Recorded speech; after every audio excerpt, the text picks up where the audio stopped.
Hello student, तो आज हम करने वाले हैं क्लास 10th का मैथ, जिसमें हम करेंगे प्रश्नावली 1.1, के क्वेश्चन।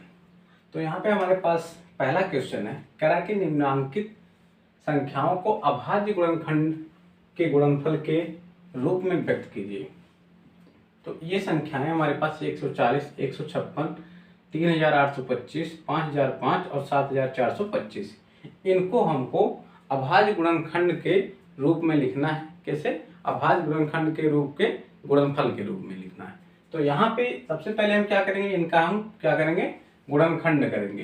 तो पहले से हम क्या करेंगे, गुणनखंड करेंगे। तो 140 का जो गुणनखंड होगा, 140 का गुणनखंड करेंगे तो ये कितने से कट जाएगा, 2 से कट जाएगा। तो आएगा 70, 2 7 14 और 0। फिर यहाँ से ये 2 से फिर कट जाएगा, तो यहाँ से आ जाएगा 2 3 6, 2 5 10। फिर अब यहाँ पे ये 5 से कटेगा, 5 7 35, फिर 7। तो इसका जो गुणनखंड आया वो कितना आया, 2 × 2 × 5 × 7। तो इसी रूप में हमें व्यक्त करना है। तो इसको हम क्या लिख सकते हैं, 2 × 2 × 5 × 7। तो ये हो गया 140 का अभाज्य गुणनखंड। इसको हम इस तरह से और लिख सकते हैं, 2 कितनी बार आया है, 2 आया है 2 बार।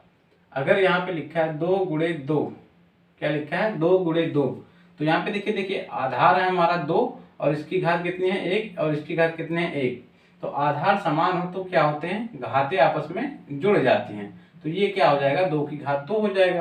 तो यहाँ पे 2 × 2 लिखा है, क्या लिखा है, 2 × 2। तो ये यहाँ पे घात कितनी है 1 है और यहाँ पे घात कितनी है 1 है।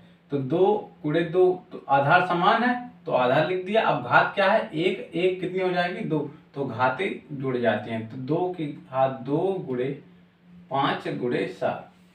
तो हम इसको इस तरह से अभाज्य गुणनखंड के गुणनफल के रूप में लिख सकते हैं या फिर इस तरह से लिख सकते हैं।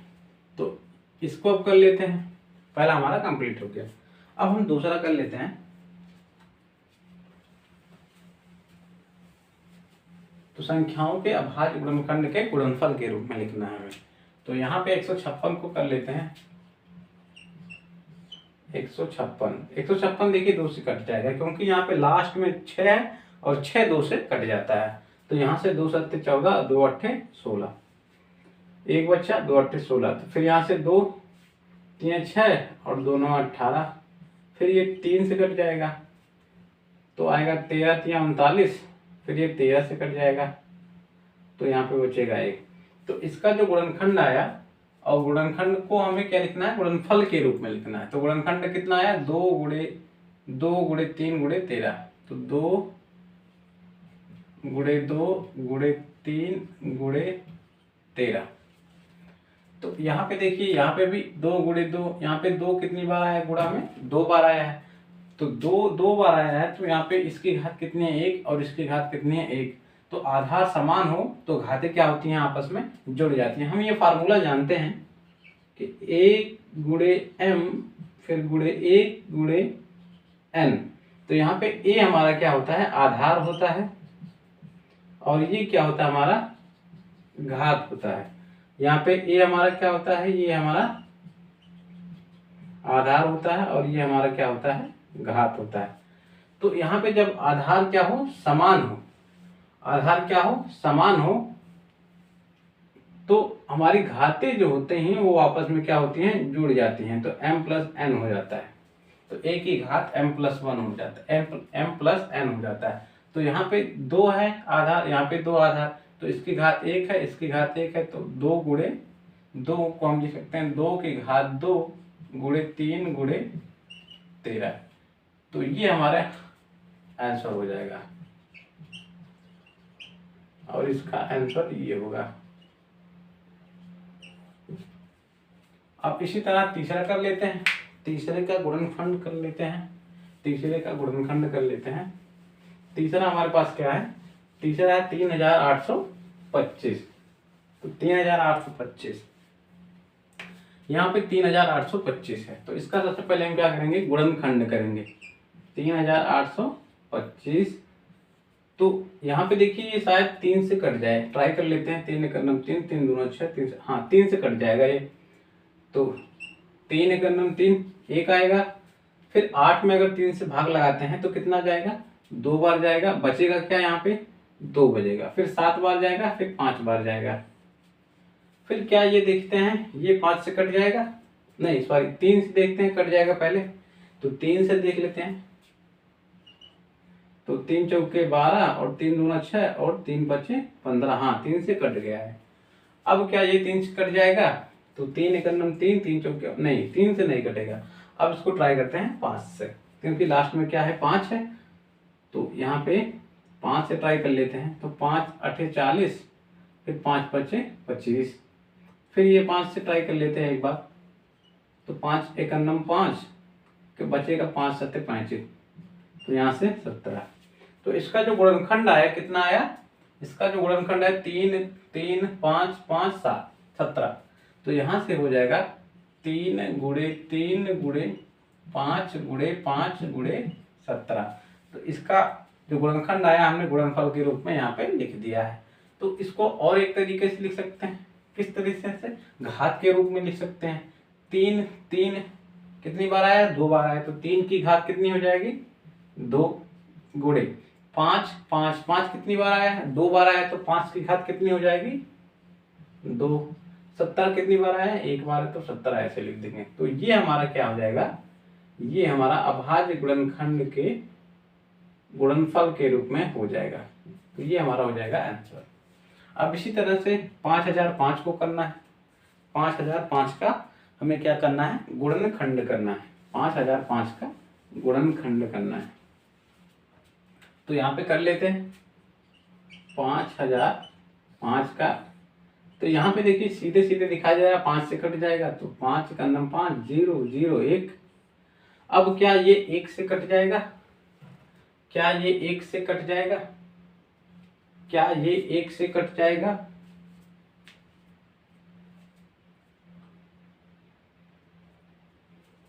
क्या ये 1 से कट जाएगा, सोचिए।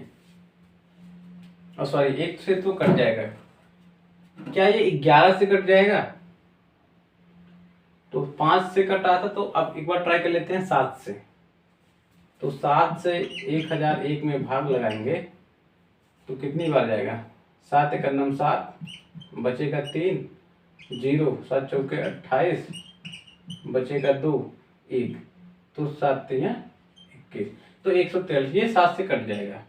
तो 143 आ जाएगा, 143 आ जाएगा।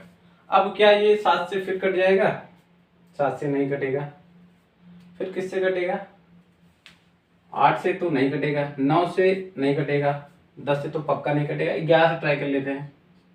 11 से 143 में भाग लगाते हैं।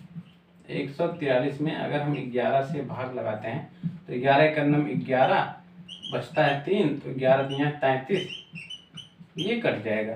तो आएगा कितना, 13। तो 11 से भाग लगाएंगे तो कितना आएगा, 13। फिर 13 से कट जाएगा। तो इसका जो गुणनखंडन आया, यानी जो गुणनखंड आया कितना आया, 5 गुणे 7 गुणे 11 गुणे 13। तो 5005 का जो गुणनखंड आया वो कितना आया, 5 गुणे 11, 5 गुणे 7 गुणे 11। ये हमारे पास क्या है, गुणनखंड आया। तो गुणनखंड को हमने गुणनफल के रूप में लिख दिया। तो यहाँ पे कोई दोबारा नहीं आया है, यानी 5 एक ही बार आया, 7 एक ही बार आया, 11 एक ही बार आया, 13 भी एक ही बार आया। तो ये हमारा क्या हो जाएगा, ये हमारा हो जाएगा आंसर। ये हमारा क्या हो जाएगा, आंसर। इसी तरह से हम इसको कर लेते हैं 74 25 को। 74 25 का जब गुणनखंड करेंगे, 74 25, तो क्या ये 3 से कट जाएगा, एक बार ट्राई कर लेते हैं। 3 दूना 6, 3 चौके 12, 3 हाँ 3 से कट जाएगा, ये 3 से कट जाएगा। तो 3 दूना 6 और 3 चौके 12, 3 7 21, 3 5 15। अब भाग लगाइएगा इसमें 74 25 में, तो 3 से कट जाएगा और जो भागफल आएगा वो आएगा 24 75 आएगा। तो अब इसको ट्राई कर लेते हैं, क्या ये कट जाएगा 3 से, हाँ ये 3 से कट जाएगा। 3 8 24 और 3 दूना 6, 3 5 15। फिर क्या ये 3 से कट जाएगा? क्या ये 3 से कट जाएगा? तो 3 दूना 6, 3 दूना 6 बचेगा यहाँ पे। अगर इसमें हम 3 से भाग लगाते हैं तो 3 दूना 6, 3 से 21, 3 से कट जाएगा। तो 3 दूना 6 बचेगा 2, 3 से 21, 3 बचे 15। फिर क्या ये 275 3 से कट जाएगा? तो 275 3 से नहीं कटेगा, तो ये कटेगा किससे? 5 से कटेगा, 5 से। तो 5 बचे 25, 5 बचे 25, 5 बचे 25। फिर 5 से काटते हैं 11 आएगा, फिर 11 से कट जाएगा। तो यहाँ पे इसका जो गुणनखंड आया वो कितना आया? 3 गुणे 3 गुणे 3 गुणे 5 गुणे 5 गुणे 11। तो यहाँ पे 3 कितनी बार आया है? 3 आया भाई 3 बार, 3 आया है 3 बार। और 5 कितनी बार आया है? 5 आया है 2 बार। 11 कितनी बार आया है? 1 बार, तो 11 हो गया। तो इसका जो गुणनखंड आया वो हमने गुणनफल के रूप में यहाँ पे लिख दिया है। ये हमारा हो गया आंसर। तो ये क्वेश्चन इसी के साथ कंप्लीट हो गया है, तो इसको आप नोट डाउन कर लीजिए।